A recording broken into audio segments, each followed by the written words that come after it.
Muy buenos días, amados hermanos. Les saludamos en el amor del Señor y esperamos que estén bien en este día que el Señor ha hecho para que nos gocemos y nos alegremos en Él.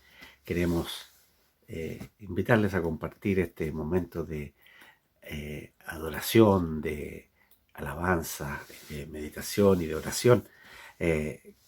Agradecidos al Señor porque Él nos permite reunirnos por estos medios electrónicos y poder participar en conjunto en este culto dominical, en estos tiempos en que aún por consecuencia de la pandemia no nos podemos reunir físicamente. Y les invito a escuchar la palabra del Señor según la encontramos en el Salmo 33 y vamos a leer del 1 al 12. Dice así el Salmo: Alegraos, oh justos, en Jehová, en los íntegros es hermosa la alabanza. Aclamad a Jehová con arpa, cantadle con salterio y decacordio, cantadle cántico nuevo, hacedlo bien, tañendo con júbilo. Porque recta es la palabra de Jehová, y toda su obra es hecha con fidelidad. Él ama justicia y juicio. De la misericordia de Jehová está llena la tierra.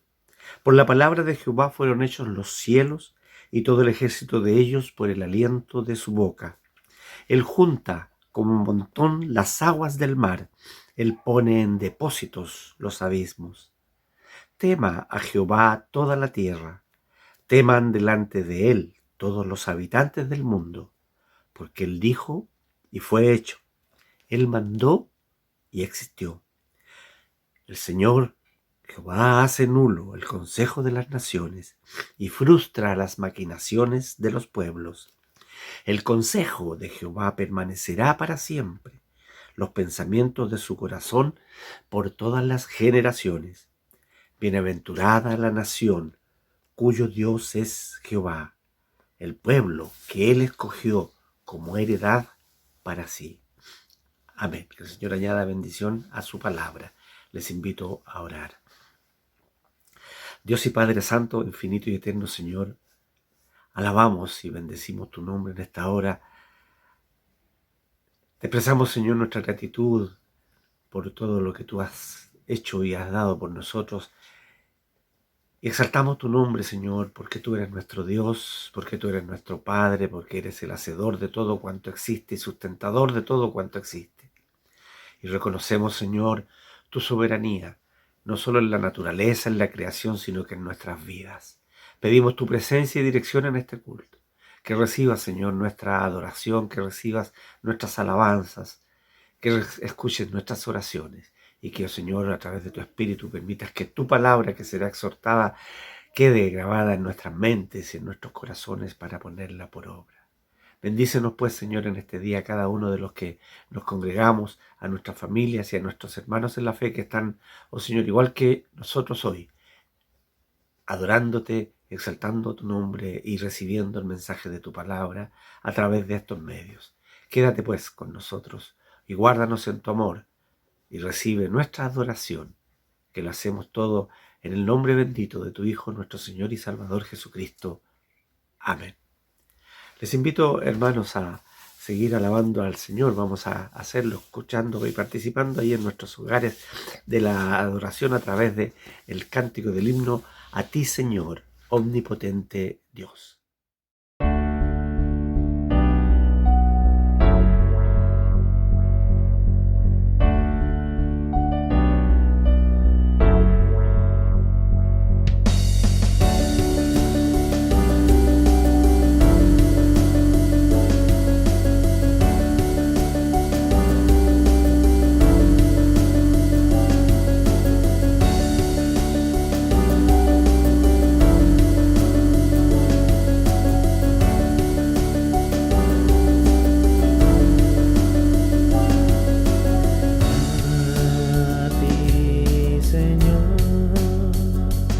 Omnipotente Dios,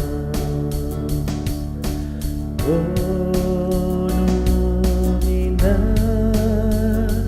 alzamos hoy la voz a ti, oh Rey. toda creación.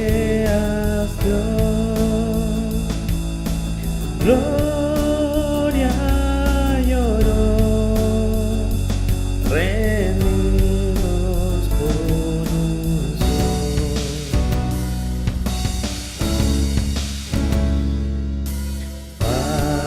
Padre de amor, confiando en tu bondad, tu dirección, venimos a implorar. Danos tu paz, concédenos valor, extiéndenos tu brazo protector.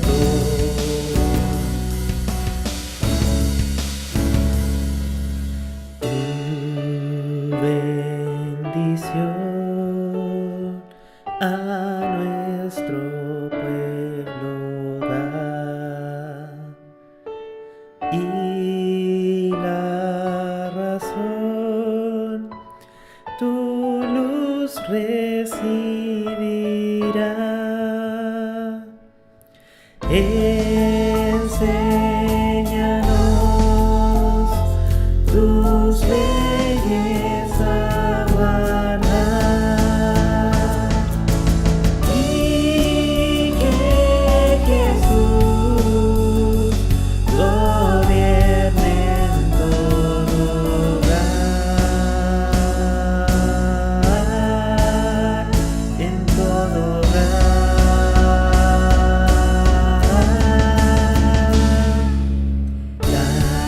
Danos poder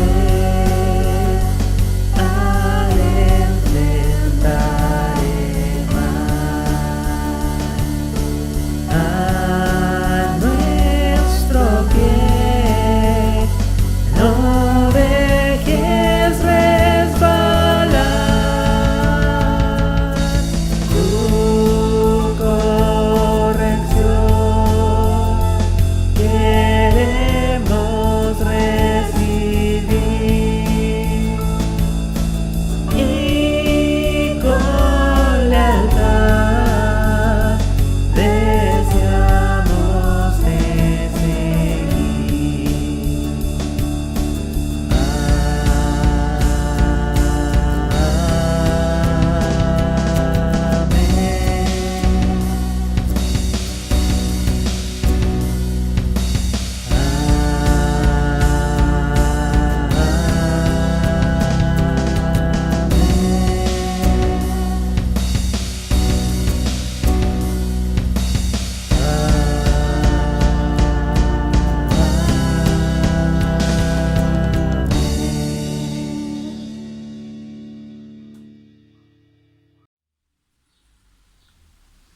Buenos días, hermanos, que el Señor los bendiga. Espero que estén muy bien en este día domingo, y quisiera que me acompañaran en la lectura del Salmo 33 en los versos del 13 al 22. Dice así: Desde los cielos miró Jehová, vio a todos los hijos de los hombres. Desde el lugar de su morada miró sobre todos los moradores de la tierra. Él formó el corazón de todos ellos, atento está a todas sus obras. El rey no se salva por la multitud del ejército, ni escapa el valiente por la mucha fuerza. Vano para salvarse es el caballo. La grandeza de su fuerza a nadie podrá librar. He aquí el ojo de Jehová sobre los que le temen, sobre los que esperan en su misericordia, para librar sus almas de la muerte y para darles vida en tiempo de hambre. Nuestra alma espera a Jehová, nuestra ayuda y nuestro escudo es Él. Por tanto, en Él se alegrará nuestro corazón, porque en su santo nombre hemos confiado. Sea tu misericordia, oh Jehová, sobre nosotros, según esperamos en ti. Les invito a orar para confesar nuestros pecados. Padre Santo, te damos las gracias por este momento en que podemos acercarnos a ti, Señor, en reverencia para declarar que somos pecadores y que necesitamos tu perdón, Señor. Te damos las gracias por tu Hijo Jesucristo, que dio su vida por nuestros pecados, Señor, y te pedimos que tu Espíritu Santo nos muestre día a día que necesitamos de ti. Te pedimos que nos perdones de todas nuestras faltas, Señor, de las que cometemos día a día, Señor, o cosas que dejamos de hacer. Te pedimos tu misericordia, Señor, que nos perdones a nosotros, Señor, que arrepentidos vengamos todos los días de nuestra vida, Señor, a tus pies para tu perdón. Tú eres misericordioso, Señor, con nosotros. Tú nos amas, Señor, y nos perdonas. Te queríamos pedir que nos ayudes a entender esta verdad y que la pongamos en práctica día a día. Que el arrepentimiento sea una actitud frente a la vida, Señor. Que no sea solamente un acto que hagamos, Señor, sino que lo practiquemos día a día para estar en comunión contigo y para declarar, Señor, que tú eres bueno, que tú eres santo, que tú nos perdonas, que tú nos cuidas, que tú nos disciplinas y que no nos dejas solos, Señor. Te pedimos todo esto en el nombre de tu Hijo Jesucristo. Amén. Les invito a escuchar la siguiente alabanza, que es el amor de Cristo.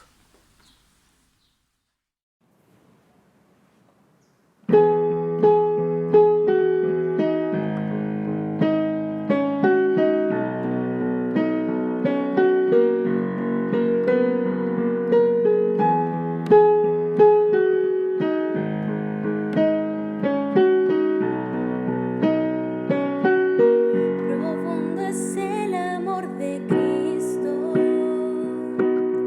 más que el infierno y la maldad. Dejó su trono y su gloria para traernos hacia Él. Más santo es el amor de Cristo que el foso que nos separó. Me alcanzó en mis tinieblas,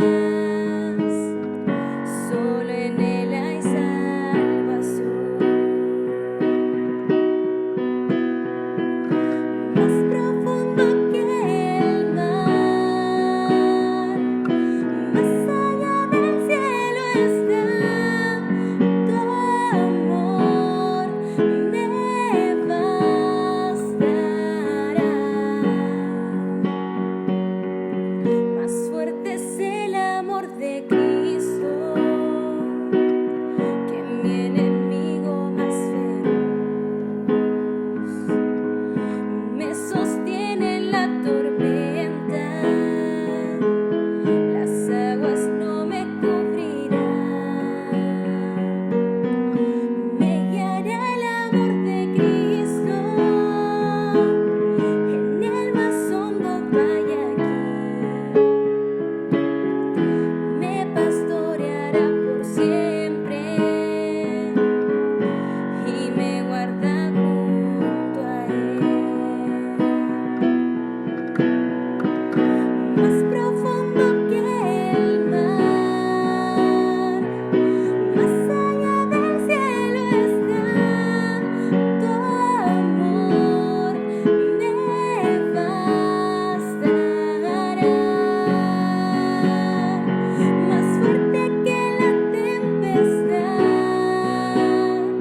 venció el pecado y la maldad. Tu amor me bastará.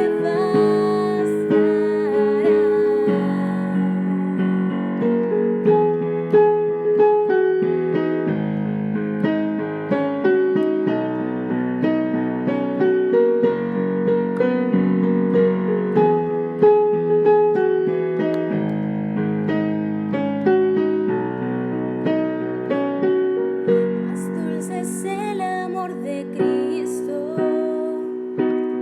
mientras más cerca estoy del fin. Disfrutaré su amor por siempre, ante su trono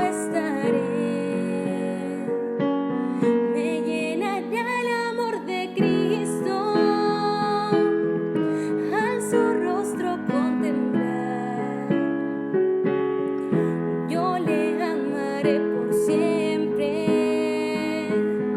su alabanza cantaré,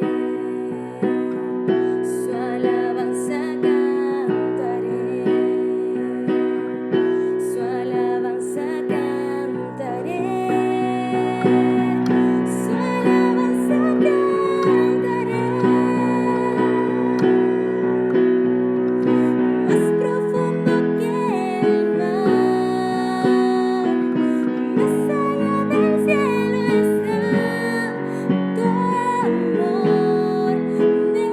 está tu amor, me bastará.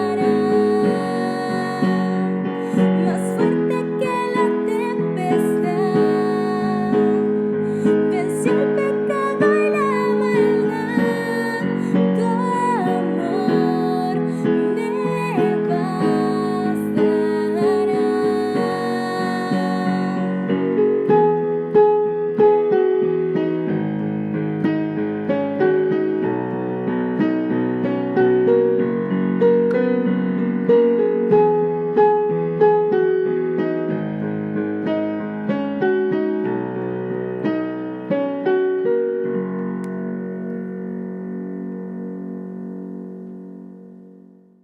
Buenos días, hermanos, que el Señor les bendiga. En esta mañana nos toca meditar para entrar a oración en el texto que está en 1 Timoteo, capítulo 2, versículo del 1 al 8, que tiene que ver con cómo se debe orar en la iglesia, como lo dice la versión popular, o como lo dice la Reina Valera, instrucciones acerca de la oración. Leo. Exhorto ante todo a que se hagan rogativas, oraciones y peticiones de acciones de gracias por todos los hombres, por los reyes y por los que están en eminencia, para que vivamos quieta y reposadamente en toda piedad y honestidad, porque esto es bueno y agradable delante de Dios nuestro Salvador, el cual quiere que todos los hombres sean salvos y vengan al conocimiento de la verdad, porque hay un solo Dios y un solo mediador entre Dios y los hombres, Jesucristo, hombre, el cual se dio a sí mismo en rescate por todos, de lo cual se dio testimonio a su debido tiempo. Para esto yo fui constituido predicador y apóstol, digo en verdad en Cristo, no miento, y maestro de los gentiles en fe y verdad. Quiero pues que los hombres oren en todo tiempo, lugar, levantando sus manos santas sin ira ni contienda. El apóstol empieza diciendo que en la versión popular dice que en primer lugar recomiendo orar por todo el mundo, dando gracias por todo y pidiéndole que les muestre su bondad y los ayude. La oración que nos enseña, dice él, debe incluir súplicas, ruego y acciones de gracia. Y nos dice que hay un solo Dios que escucha y un solo que puede poner paz entre él y nosotros, Jesucristo el hombre. Además nos dice que yo deseo que en todas partes la gente deje de discutir, enojarse y en vez de eso sean buenos cristianos y oren. Porque él dice que debemos orar por todos creyentes y no. Debemos orar por los que nos presiden en la fe y orar por aquellos que son nuestros líderes civiles, que son parte de la sociedad, como son los presidentes, diputados y las autoridades políticas. Debemos orar también por los que nos presiden en los años, por los ancianos, por las viudas, por los jóvenes, por los huérfanos, por todos aquellos que están clamando por necesidad en este tiempo y que nosotros como hijos de Dios debemos clamar, pedir e interceder ante el Dios de los cielos porque haga misericordia de aquellos que no lo conocen o cuyo mensaje no ha llegado hasta sus oídos. Y mediante la oración el Señor haga misericordia y deje caer sobre ellos la bondad de su amor y que venga a ellos la salvación eterna, que es el fin final de todo hombre. El hombre necesita compartir de Dios con los demás para cumplir con su mandato, que decía que id y predicar. Y nosotros vamos a orar ahora en ese mismo espíritu, pidiéndole a Dios que tenga misericordia de nosotros también, porque somos pecadores. Padre, en el nombre de Cristo Jesús, te pido que tú nos perdones, nos guardes, nos libres de toda maldad y de todo pensamiento pecaminoso, por toda obra de mal, Señor, y por toda acción, Señor, que nosotros hacemos por omisión también, de no hacer justicia cuando debemos hacerlo. Perdona nuestros pecados, perdona nuestras faltas, límpianos, Señor, de nuestra maldad, como decía el salmista, Señor, haz de mí, Señor, un hombre nuevo, haz de las hermanas una mujer nueva, Señor. Haz de nosotros, Señor, seres que seamos portadores de la verdad, emisarios, Señor, de tu palabra. Hombres que hagan y que hablen de la justicia de Dios para salvación de aquel que no la conoce. Te pido, Padre, Señor bendito Dios, por nuestras autoridades, Señor, que nos presiden en la fe, por nuestros pastores, diáconos, presbíteros, Señor bendito Dios. Te pido, Señor bendito Dios, por aquellos que están en enfermedad, por aquellos que están con carencia económica, por aquellos que no tienen trabajo, Señor. Te pido por aquellos que necesitan, Señor, una palabra de aliento, que están en depresión, aquellos que están en soledad, y por aquellos, Señor, que necesitan cuidado, Señor, para que tú le vengas en su apoyo, en su aporte. Te pido, Señor, que tú hagas misericordia. Y te damos gracias, Señor, porque tú nos oyes. Te damos gracias porque tú no eres un Dios de yeso, Señor, un Dios de madera, sino que eres un Dios que está vivo, que tiene oído atento para escuchar cuando tus hijos claman y piden a ti en humildad y en acción de ruego. A ti pedimos, Señor, en nombre de Cristo Jesús, todas estas cosas. Amén y amén. Y en este mismo espíritu nos vamos a poner en alabanza, en oración, con el tema las salvaciones del Señor.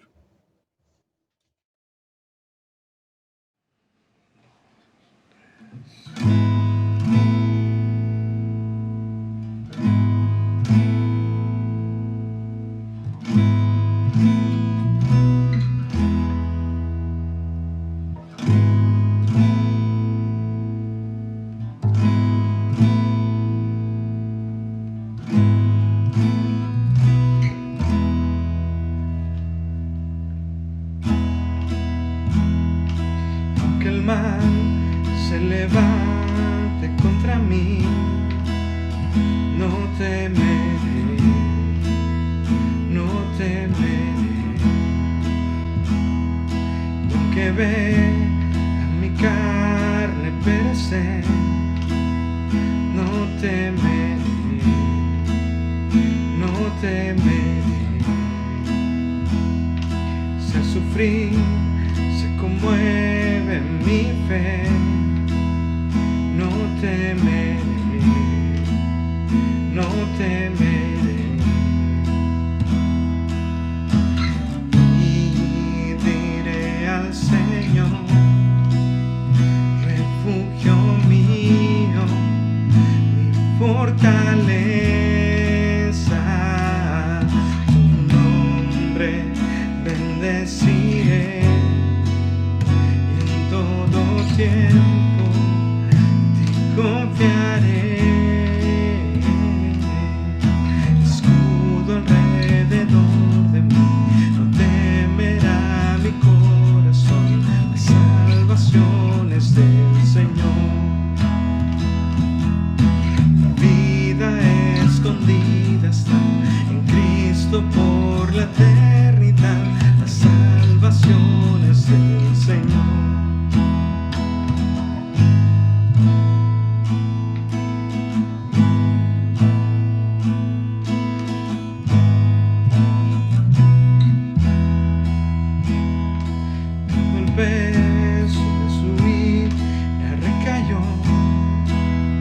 Sobre Jesús no temeré,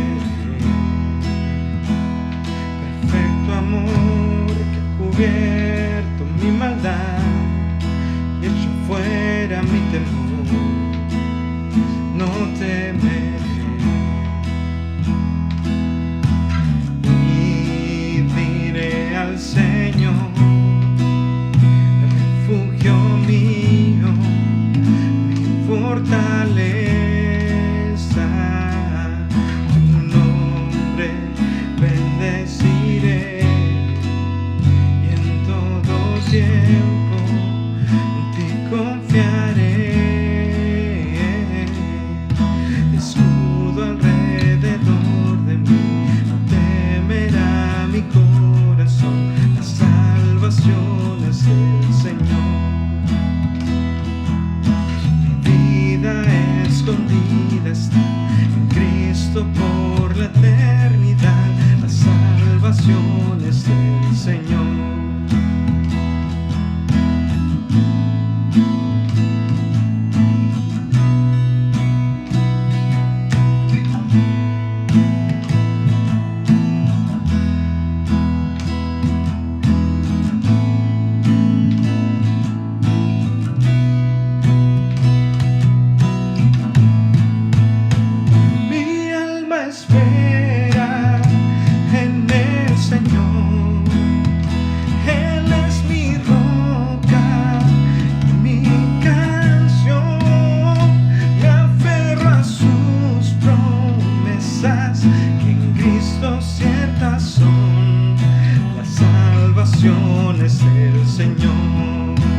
salvación es el Señor. La salvación es el Señor. La salvación es el Señor.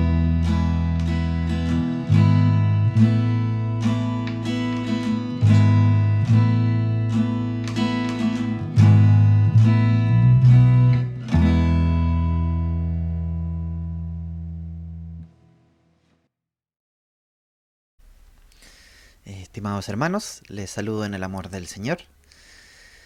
Hoy continuamos con nuestra serie de mensajes. De hecho, hoy cerramos esta desafiante serie del Sermón del Monte. Le invito a que abra su Biblia en Mateo 7.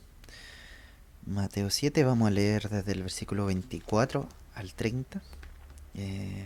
Este texto es la última conclusión, la última ilustración conclusiva de Jesús en este hermoso Sermón del Monte, en este desafiante estudio que estamos ya culminando.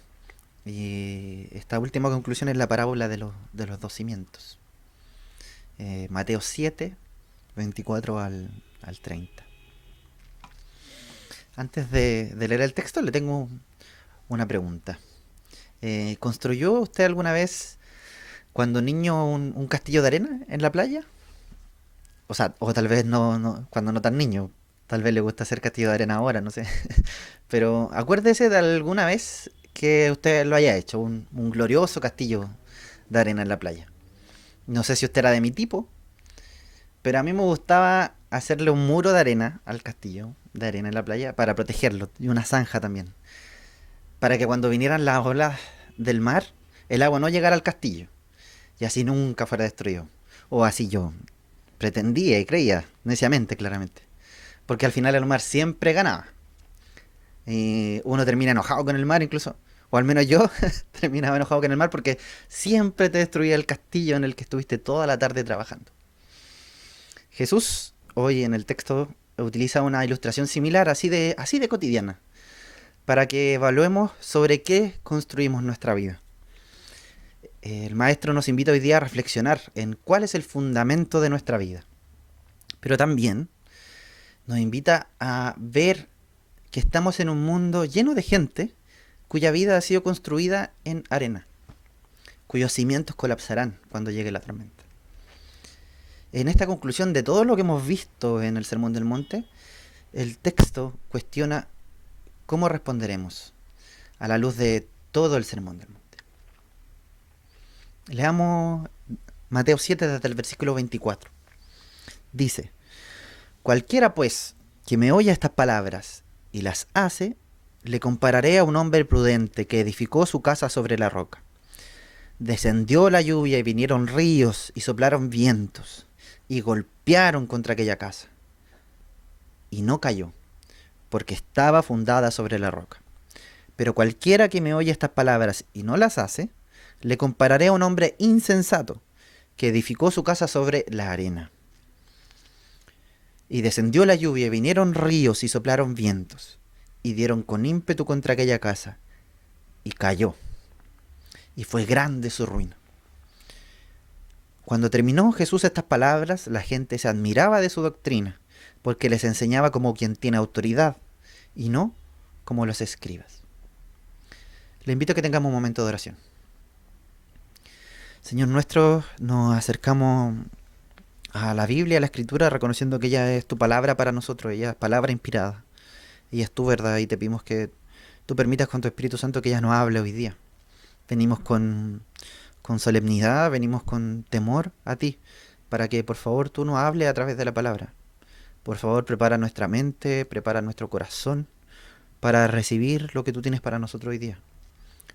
Haznos dóciles, Señor, a lo que tú quieres que escuchemos. Y te pido también, Señor, por favor, que tú levantes a Cristo en este mensaje, que Él sea el centro de este mensaje, que tu Espíritu Santo sea hablando, que no sean mis vanas palabras humanas, sino que sean las palabras inspiradas por ti, lo que tu texto quiere decirnos a nosotros. Que tu Espíritu Santo sea hablando. Sácame del medio, por favor, Señor. Y te pedimos que tú prepares nuestra disposición, nuestro entendimiento para recibir, comprender, pero también aplicar en nuestras vidas. Te pedimos todo esto, Señor, en el nombre de Cristo Jesús. Amén. Entonces dijimos que estamos terminando nuestro recorrido del Sermón del Monte.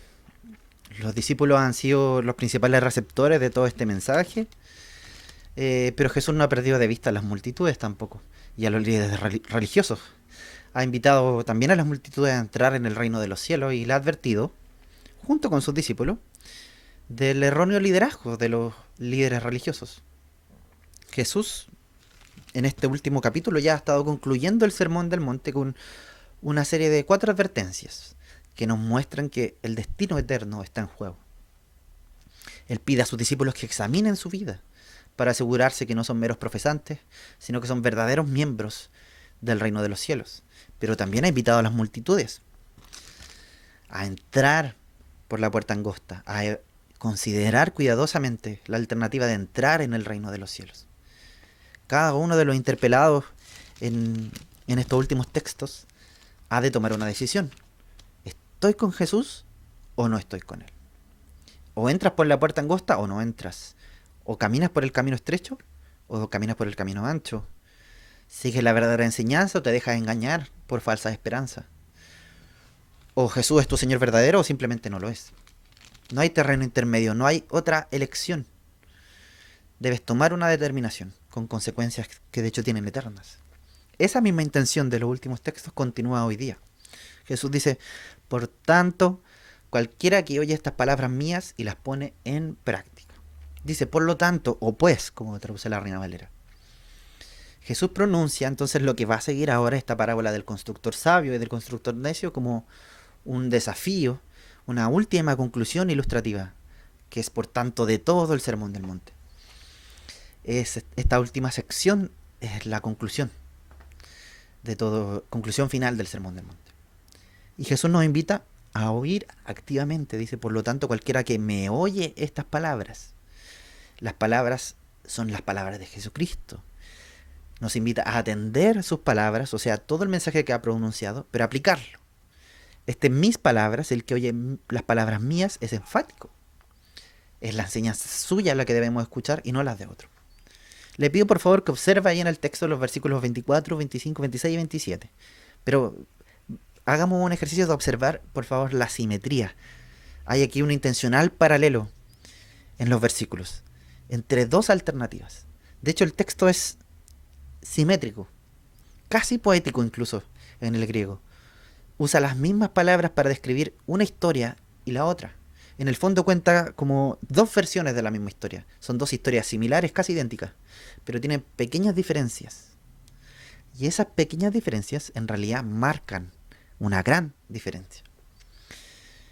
Por ejemplo, el versículo 24 dice, el que oye estas palabras mías y las pone en práctica es semejante a un hombre sabio que edificó su casa sobre la roca. Observe la simetría con el versículo 26. El que oye estas palabras mías y no las pone en práctica será semejante a un hombre insensato que edificó su casa sobre la arena. Hay un corito de niños muy conocido de esta historia. El sabio en la arena su casa construyó. Es una canción muy bonita, pero en realidad cuando pensaba sobre la canción es como muy feliz para esta historia tan trágica en realidad. Tal vez nos suavice el duro contraste histórico que presenta la parábola, porque son dos historias similares, pero que tienen destinos radicalmente distintos. Jesús quiere ilustrarnos aquí cómo construimos nuestra vida, porque todos construimos casas, construimos nuestras vidas sobre determinados fundamentos, y el maestro demanda a sus oyentes que tomen una decisión entre él como fundamento o otros falsos cimientos, otros paradigmas para ver la vida. La opción es seguirlo a él o seguir, en el tiempo de Jesús, por ejemplo, a los paradigmas de los dirigentes religiosos de su tiempo. Es una cuestión a la que Jesús recurre una y otra vez, lo hizo durante el Sermón del Monte y lo seguirá haciendo. O estás conmigo o no estás conmigo. Entonces Jesús pide a quienes han oído las palabras del Sermón del Monte que las pongan en práctica, nos dice, trazando una línea divisora entre Jesús y cualquier otro fundamento para la vida. Entonces, hay un hombre prudente que construye su casa sobre la roca y un hombre insensato que construye su casa sobre la arena. Tenemos que ponernos, para entender esta parábola bien, en perspectiva en el contexto del siglo I. El escenario de este sermón es donde Jesús predica, es cerca del mar de Galilea, y ahí se encuentra un marco de contexto natural para la parábola. Jesús demuestra que conoce las técnicas de construcción de la época. Y eso es muy probable porque se puede reflejar en su formación de carpintero, que era el negocio de su familia. De nuevo, Jesús ejemplifica algo con una ilustración completamente cotidiana y comprensible para su tiempo y contexto, porque las arenas aluviales que rodeaban el litoral alrededor del mar de Galilea eran terrenos eran arenas inestables formadas por materiales que reposaban de las corrientes de agua. Se endurecían superficialmente durante los meses de verano, calurosos allá en el Medio Oriente, pero un constructor experimentado y prudente y sabio no se dejaría engañar por ese terreno endurecido durante los meses de verano, con esas falsas condiciones de la superficie. En esa época el constructor debía cavar una zanja profunda, tal vez de varios metros de profundidad, unos 3 metros yo creo, para encontrar la roca que estaba detrás, en el fondo, para poner allí los cimientos de la casa. Entonces cuando llegara la lluvia invernal, cuando el Jordán se desaguara en el mar con todo su caudal, sus orillas se iban a desbordar, pero las casas construidas sobre la roca en el fondo podrían soportar la inundación. En cambio, las casas superficiales construidas sobre esas arenas aluviales tendrían fundamento inestable. De hecho, tan inestable que la palabra que usa Jesús para describir al hombre que construye en la arena es una fuerte palabra, insensato, o podríamos decirle necio, como traducen algunas otras traducciones, pero incluso podría significar estúpido. Es una necedad la construcción en la arena, tal como dice el Salmo 115, por ejemplo. Es una necedad cimentar nuestra vida sobre otros fundamentos. Dice el Salmo 115 sobre los ídolos: semejantes a sus ídolos son los que los hacen, y cualquiera que confía en ellos. Semejantes, o sea, mudos, ciegos, sordos, sin capacidad, sin inteligencia. Jesús quiere ilustrarnos que es una tremenda insensatez, una tremenda necedad cimentar nuestra vida en otros fundamentos. Porque todo otro fundamento fallará. Es Cristo la única roca que no tambalea ante la tormenta. Ojo, porque vendrá la tormenta. Seguimos con esta simetría de las dos historias. El 25 y el 27 son prácticamente idénticos. Y cayó la lluvia, se desbordaron los ríos, y ahí vino una inundación. Y soplaron los vientos y azotaron fuertemente la casa. La ilustración de Jesús es francamente terrorífica para sus auditores, porque imaginemos una inmensa tormenta, como por ejemplo, no sé si usted ha visto imágenes del terrible huracán, el huracán Iota que atormenta en Centroamérica. Pero los grandes desastres de la naturaleza son terroríficos, son una tremenda demostración de lo pequeño que somos los seres humanos, de que no podemos controlar lo que sucede. Observe, entonces, en el texto cómo la tormenta es la misma para los dos. El sabio y el insensato pasan por la misma tormenta. Porque quien siga al Señor no va a dejar de pasar pruebas, ni dificultades, ni enfermedades, ni crisis. Lo que promete el Maestro no es que se acabarán las aflicciones al seguirle. Nunca nos ha dicho eso. Y ya lo ha dicho en las otras 4 ilustraciones, el camino no es fácil. No será necesariamente fácil. Seguir a Jesús no es una invitación para evitar el dolor. Y no es una garantía de que no pasaremos difíciles pruebas, sino que al contrario, ciertamente tendremos dificultades. El Maestro no pretende hacernos evadir esta realidad. Porque las tormentas vienen sí o sí en la vida. Son parte de lo que nos toca pasar a todos. Estar bien fundamentado en Jesús y su palabra no significa que no pasaremos tormentas. En cambio, el Maestro nos quiere hacer ver que sobreviviremos la tormenta. La casa tambaleará, será azotada duramente, pero el fundamento no se moverá. Fíjese también en esta simetría que no sabemos nada sobre la calidad de ninguna de las dos casas. No sabemos nada más que su fundamento. El hombre insensato edificó su casa sobre la arena. El hombre sabio edificó su casa sobre la roca. no es el mucho esfuerzo en la construcción de la casa más bonita, por ejemplo, el que hizo que la casa sobreviviera.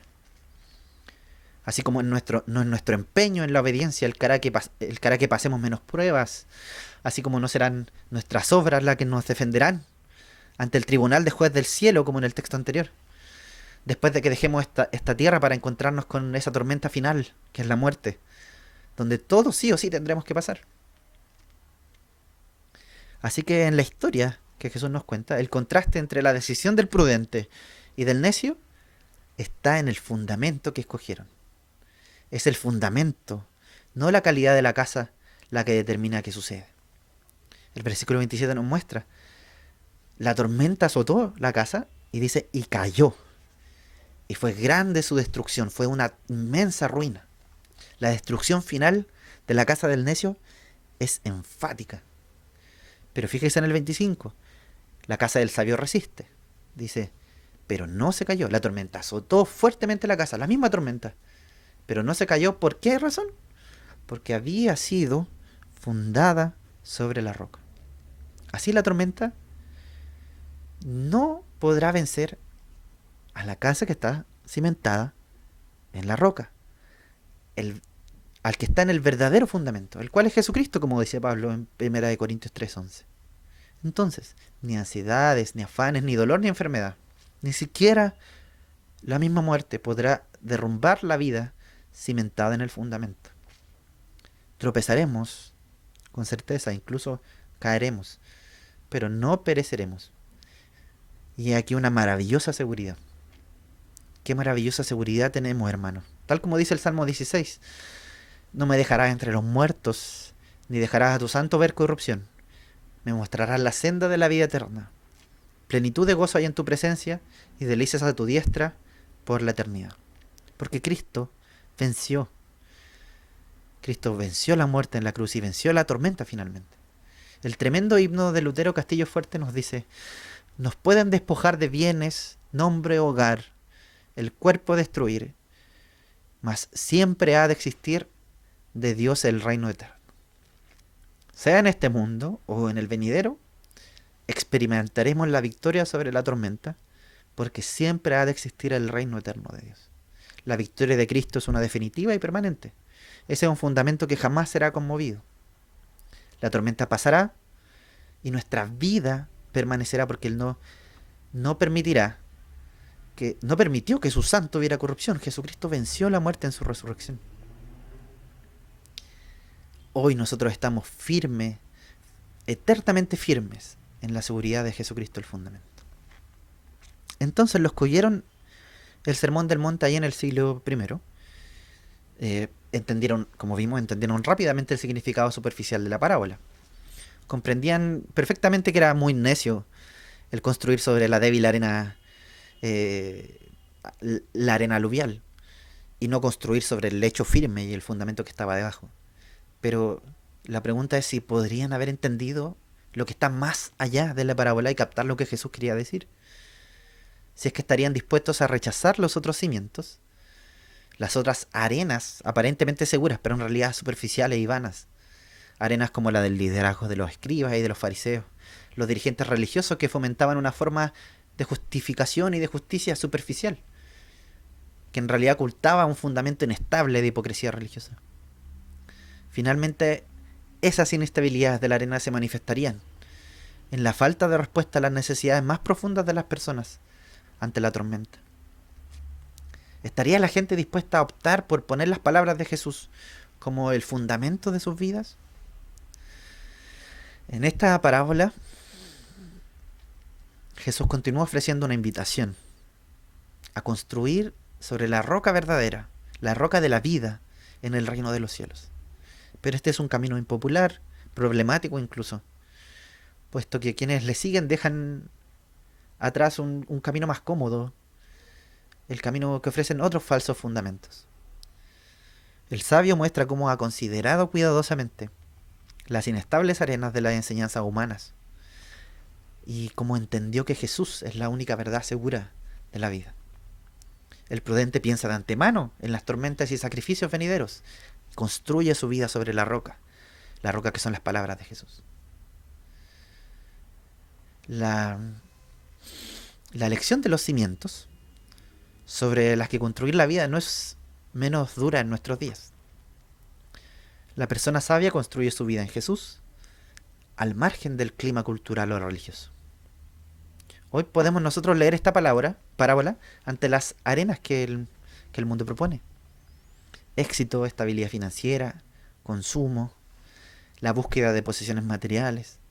Cualquier otra cosa donde depositemos nuestra esperanza es construir sobre arena. Sea, no sé, poner la fe sobre cierto proceso político, o levantar como mesías a cierto candidato que creo que defiende los valores cristianos y nos salvará en este mundo corrupto, no sé. Cualquier otra cosa donde yo tengo la esperanza de mi corazón en el curso de la historia es arena.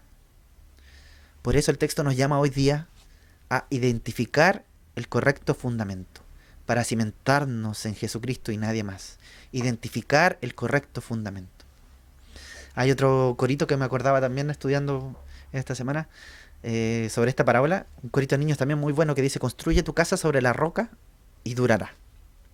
No habrá poder en este mundo que pueda separarte de su palabra.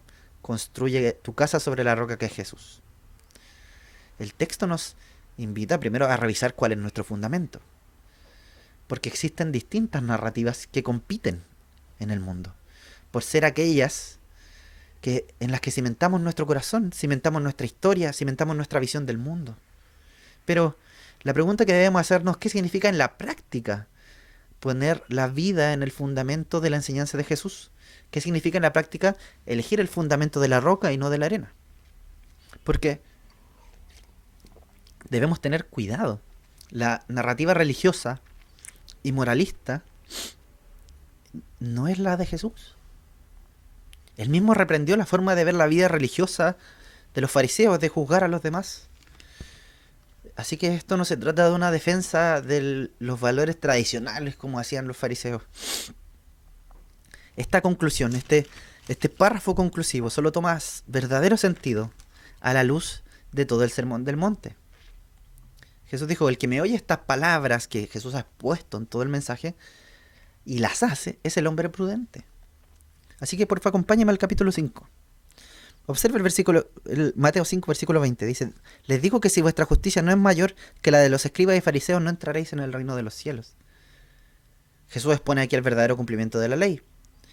Más adelante confronta el asesinato del corazón y el adulterio del corazón. Entonces, si mi interpretación de la obediencia a Dios es legalista y superficial, si mi foco está solo en la conducta y no en el corazón, teniendo esa actitud religiosa, estoy efectivamente construyendo mi casa sobre la arena, no en la roca. Más adelante, por ejemplo, observemos el versículo 39, dice: cualquiera que te hiera en la mejilla, vuélvele también la otra. Y el 44, amen a vuestros enemigos, bendigan a los que les maldicen. Si no he tomado la decisión de amar a mis enemigos y poner la otra mejilla, si el orgullo es en realidad el motor de mi vida, la venganza es algo presente siempre en mí, y de hecho soy incapaz de perdonar, estoy cimentando mi carácter, estoy cimentando mi vida en la arena, no en la roca. El capítulo 6, versículo 1 dice: guárdense de hacer su justicia delante de los hombres, para ser vistos por ellos, como hacían los religiosos de esa época. Si mi vida se trata de actividades religiosas y de obras de justicia, que no tiene nada malo en sí mismo necesariamente, pero mi corazón está enfocado en hacerlas delante de los demás, si ayudo a los necesitados para que me vean como nos enseñó, o oro para que me reconozcan, y si no busco al Señor en lo secreto, sino que solo en lo público delante del ojo de los demás, como un religioso, eso es una vida espiritual construida sobre la arena. Jesús dice en el 6:21, donde esté vuestro tesoro, allí estará también vuestro corazón. No se hagan tesoros en la tierra. Si el tesoro máximo de mi corazón está en algo en esta tierra, como los bienes materiales o el dinero, incluso tal vez nuestra familia, si mi tesoro supremo no es el Señor, estoy construyendo mi vida en cimientos que se derrumban cuando la tormenta viene. El 24 nos dice: ninguno puede servir a dos señores. O sea, si mi corazón sirve a las riquezas y adora el dinero. El 25 dice: no se afanen por vuestra vida. Si mis ansiedades y afanes me dominan y no he confiado en que el Padre conoce mis necesidades y las suplirá, no estoy buscando primeramente el reino de Dios y su justicia, como dice el 33. No estoy cimentando mi vida en la roca. El capítulo 7, versículo 3 dice: ¿por qué miras la paja que está en el ojo de tu hermano y no echas de ver la viga que está en tu propio ojo? Si mi vida es una vida de juicio constante, mirando el pecado de todos los demás, pero sin confrontar el mío primero, si esa es mi perspectiva para ver el mundo, estoy construyendo fariseísmo en mi vida sobre la arena. Mira el versículo 12, ahí concluye el mensaje central del Sermón del Monte. Todas las cosas que quieran que los hombres hagan con ustedes, háganlas también ustedes con ellos. Si estoy construyendo un cristianismo cómodo de recibir y no uno activo de dar, si hemos construido nuestra iglesia para recibir, enfocada en los de adentro, y no para dar, o sea, para hacer cosas a los demás, para mostrar el amor activo de Dios, eso no es construir sabiamente sobre la roca de la enseñanza de Jesús. Entonces solo Cristo, solo su obra de gracia para la salvación, pero también su ejemplo de entrega, de amor incondicional, es la roca sobre la que debemos construir nuestra vida y nuestra iglesia. Hemos de identificar el correcto fundamento para que aprendamos a mirar la vida con los ojos del Evangelio. Identificar el correcto fundamento para construir nuestra vida y nuestra iglesia desde la mirada del Evangelio, imitando el ejemplo de Jesús, comprendiendo todos los desafíos que Jesús nos ha hecho en el Sermón del Monte. Eso es poner la vida en el fundamento de la enseñanza de Jesús y no en la arena. No es una mera pancarta religiosa, no es un mero eslogan, es acción. El segundo desafío del texto para nosotros hoy día es una sencilla pregunta.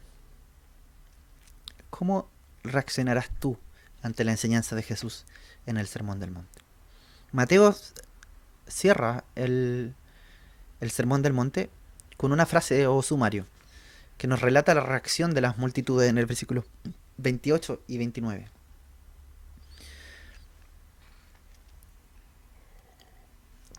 Dice: cuando Jesús terminó estas palabras, o sea, terminó de exponer el mensaje del sermón, las multitudes se admiraban, quedaron asombradas de su enseñanza, porque enseñaba como uno que tiene autoridad y no como los maestros de la ley.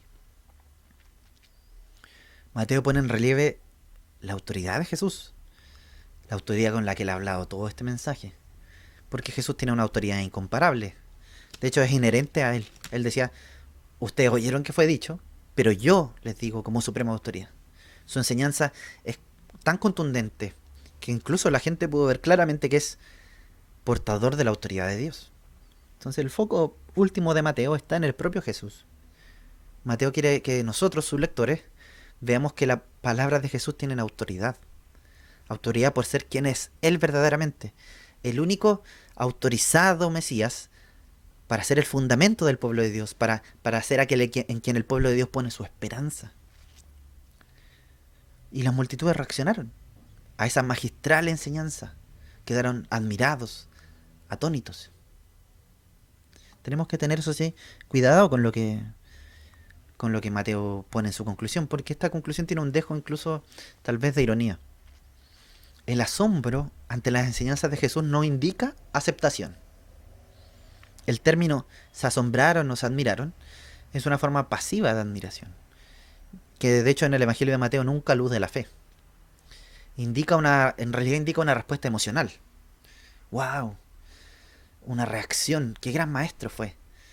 Pero no implica un compromiso con el ministerio de Jesucristo, con creer que Él es verdaderamente el Mesías.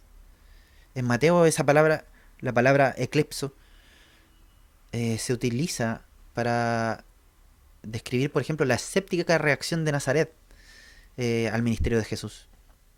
También es la atónita respuesta a los discípulos cuando ven lo difícil que era salvarse para los ricos en el capítulo 19. También es la estupefacción de las multitudes ante la enseñanza de Jesús sobre el matrimonio de la resurrección. Sobre el matrimonio en la resurrección, en el capítulo 22. Entonces, se asombraron, no necesariamente es lo mismo que un compromiso de fe. Es estupefacción, sí, es atención, es impacto, pero no es un compromiso de fe. Solo cuando alguien acepta la invitación de Jesús y entra en el reino de los cielos, se convierte en su discípulo. La condenación con que Jesús, de hecho, concluye el Sermón del Monte nos hace ver cuán urgente es su mensaje y cuán urgente es que sea aceptado. La cruda realidad es que vivimos en un mundo como el de las multitudes, que escucha, puede admirarse, pero en realidad dedica su vida a construir castillos de arena. Un mundo que va derecho al castigo eterno. Ese debe ser un llamado de atención también para nosotros, su iglesia. De hecho, para movernos hacia la misión. Esta semana se publicó un estudio en una universidad aquí chilena que decía que la mitad de los chilenos dice que necesita atención de salud mental, y un tercio de los chilenos dice que necesita apoyo espiritual después de la pandemia. La investigación revela que después de esta pandemia de COVID-19, la soledad y la distancia se han profundizado, y lo que ha ahondado la necesidad espiritual de los chilenos. Las personas sin Cristo viven, de hecho, y muchas veces sin saberlo, vidas sin fundamento. El mundo está lleno de personas que necesitan ayuda. Y nosotros que tenemos el fundamento somos llamados a compartirlo, compartir la noticia. Pensaba esta semana que en realidad es muy lamentable cómo en general los evangélicos hemos reaccionado ante este mundo perdido. Enfatizamos en lo secundario, como hacían los fariseos, los valores morales, las reglas que hay que cumplir, pero nos perdemos de lo principal. La respuesta ante un mundo con fundamentos falsos y errados no es contratar un bus que ande enrostrando nuestros valores morales superiores a la gente. Eso no sirve de nada. En ningún sentido no refleja ni el mensaje ni la intención de las enseñanzas de Jesús. Es como, volviendo a la ilustración de los castillos de arena, es como un niño chico cuando viene la ola de la playa y destruye el castillo de arena del niño que está al lado y se ríe. Ja, ja, tu castillo fue destruido, el mío es mejor. Y para nada es lo que Jesús nos invita. La respuesta a un mundo sin fundamento verdadero, a un mundo que construye castillos de arena que se derrumban con la primera ola, es ser una comunidad que vive el verdadero fundamento. El fundamento que el Señor nos ha enseñado en el Sermón del Monte, que comparte el amor de Jesucristo, con gracia, con paciencia y compasión, sin juicio. Es claro, obviamente, que no se entienda que estoy diciendo que no tenemos que hacer ver al mundo sus fundamentos errados, al contrario. Pero eso no es solo hablando, o por ejemplo publicando en redes sociales, como está tan de moda hoy día entre los cristianos. Mucho menos es a través de la religiosidad, que expulsa a los demás, como hacían los fariseos. Jesús los reprendió por eso. No, es compartiendo, es viviendo los principios que Él nos enseñó en el Sermón del Monte. Esa es tarea de cada uno de nosotros, yendo persona a persona, corazón a corazón, haciendo discípulos para el Maestro. Nosotros ya hemos experimentado y tenemos el verdadero fundamento. Sabemos que nuestra casa está segura. Sabemos, ya hemos experimentado al Maestro y sabemos que la vida es más vida viviéndola en Jesús. Sabemos que cimentados en Cristo hay seguridad y gozo verdadero en el duro camino de la vida. Sabemos que hay esperanza incluso aunque haya que resistir tremendas tormentas. Pero hay gente afuera que no lo sabe, que está viviendo su vida sin fundamento. Hemos entonces de compartir con otros el verdadero fundamento, para vivir con una perspectiva eterna que se vea. Esa perspectiva que influya en nuestras prioridades laborales y de descanso, en nuestras relaciones personales y en nuestros compromisos, en nuestro servicio, en nuestras decisiones familiares. Tal como dijo al principio del Sermón del Monte, siendo sal y luz.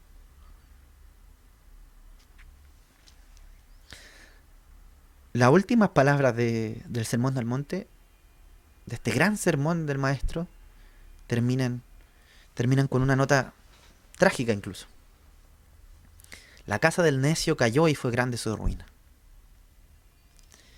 Que invita a que reflexionemos sobre el destino eterno. Puede, de hecho, que esta no sea la forma en que muchos predicadores contemporáneos decidimos concluir un sermón. Suena fatalista incluso para nuestro tiempo. Pero esta conclusión del Sermón del Monte nos desafía a considerar la invitación del reino de los cielos, una decisión con implicancias eternas, a favor o en contra de Jesús. Tiene consecuencias eternas. Esta imagen incluso del castigo eterno, fue grande e inmensa su ruina. No son agradables para nuestro tiempo. Pero el maestro nos recuerda que son urgentes, son necesarias. Lo era para los oyentes de su tiempo y es para nosotros también urgente hoy día. Los años que se nos han asignado en este mundo tienen trascendencia eterna y pueden terminar antes de lo que pensemos. Así que el tiempo es ahora. El tiempo es ahora de verdaderamente construir tu vida en el fundamento que es Jesucristo. En esta breve y final escena del Sermón del Monte, todos rendimos cuenta delante de Jesús. Y este nos pregunta a cada uno en particular, ¿qué vas a hacer? ¿Qué vas a hacer? ¿Qué vas a hacer conmigo? ¿Dónde está tu fundamento? ¿Vas a construir tu vida sobre Jesucristo como tu roca? ¿O permitirás que otros falsos e inestables fundamentos sean tu cimiento? ¿Vas a permitir que la agradable comodidad de la vida te lleve a desatender con necedad e insensatez una buena preparación para la tormenta que sí o sí va a venir? Y que finalmente te arrastrará a la destrucción en la otra vida. ¿Y cómo vas a reaccionar cuando venga la tormenta? ¿En qué fundamento te vas a cimentar? Porque ciertamente viene la tormenta. E incluso se acerca el día final donde todos rendiremos cuentas delante del juez justo, Jesucristo. Así que la pregunta implícita de este sumario final del evangelista Mateo es, mira, las multitudes reaccionaron así. ¿Cómo vas a reaccionar tú? ¿Cómo reaccionarás tú a Jesús?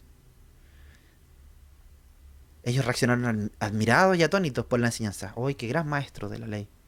Pero muchos no se rindieron verdaderamente a Él como Señor.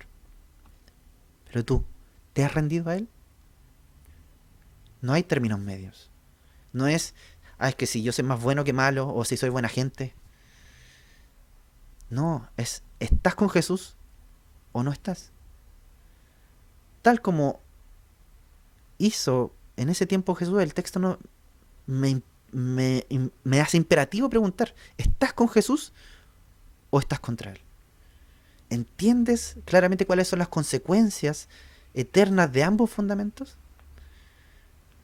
Y a ti que no estás viendo, te digo, si no has conocido a Jesús, si no lo has experimentado, si no le has entregado tu vida, te invito a hacerlo. La vida sin los principios de la palabra de Dios es una sin fundamento verdadero. Por favor, deja de construir castillos de arena. En cambio, entrega tu vida a Jesucristo por la fe. Hoy es el día. Hoy es el día para venir a Él. Él está invitando con los brazos abiertos. Pero no dejes de considerar que esta es una decisión con implicancias eternas. Porque al otro lado está la cierta muerte eterna, para siempre sin Jesucristo, en el sufrimiento del fuego eterno. Ahora es el tiempo de rendirse verdaderamente a Él, porque mañana será muy tarde. Tengamos un momento de oración, querido hermano.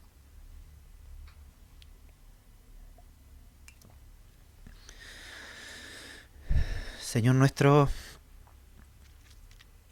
confesamos, Señor, que a veces hemos tomado decisiones que reflejan nuestras vidas construidas en la arena. Y te pedimos que nos enseñes a vivir todo lo que hemos aprendido en el Sermón del Monte, para que nuestras vidas reflejen al fundamento de nuestras vidas, Jesucristo. Enséñanos a construir nuestras vidas en ti. Ayúdanos incluso a aferrarnos a ti, confiar en ti en medio de la tormenta, teniendo paz y seguridad que tú eres nuestro fundamento que no será nunca conmovido. Reconocemos, Señor, que a veces cuando estamos en medio de tormentas es difícil pero ayúdanos a confiar en ti que eres el cimiento, para que cuando venga la tormenta pongamos nuestro ojo en la eternidad, en la perspectiva tuya, Señor, de que no nos derrumbaremos porque Cristo es la roca. Permítenos comprender más la vida a través de los ojos de tu reino. Que nuestra confianza esté en el cimiento verdadero, en el fundamento, Jesucristo, que no se derrumbará. Y Señor, también te pedimos que como iglesia nos ayude a mostrar a Jesucristo, a mostrar sus principios, estos que aprendimos durante todo el Sermón del Monte.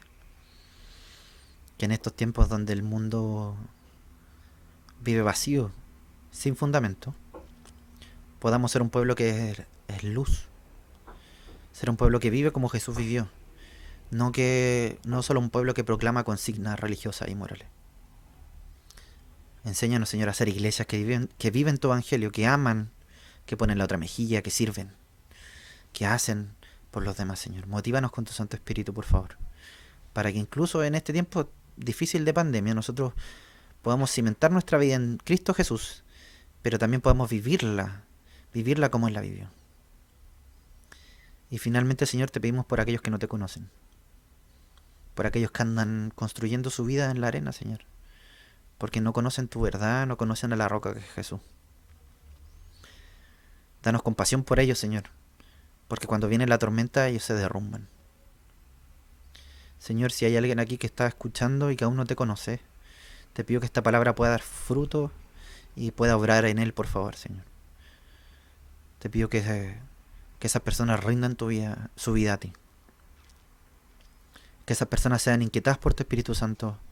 Llámalas tú, Señor, para que se entreguen a ti, el único fundamento verdadero. Te pedimos todo esto, Señor, en el nombre de Cristo Jesús. Amén.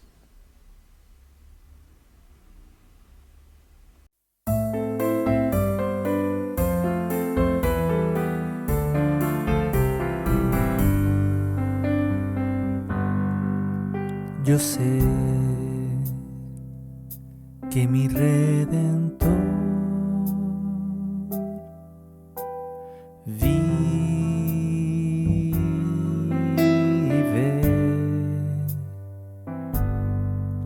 y al fin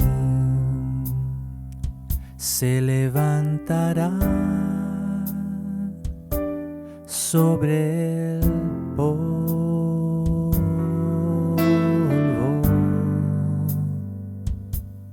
y después de deshecha mi piel, en mi carne he de ver a Dios, y después de deshecha mi piel, con mis ojos he de ver a Dios.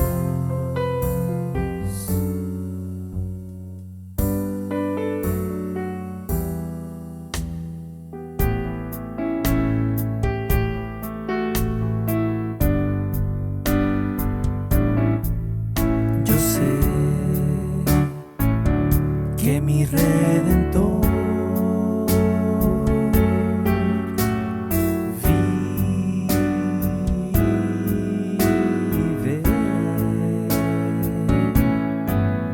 y al fin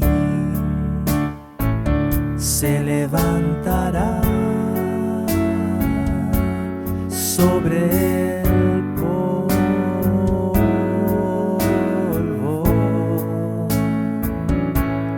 y después de deshecha mi piel,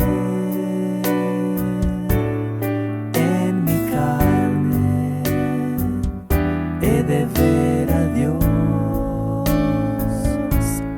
y después de deshecha mi piel, con mis ojos he de ver a Dios. Aunque mi corazón quiere desfallecer, mi mis ojos lo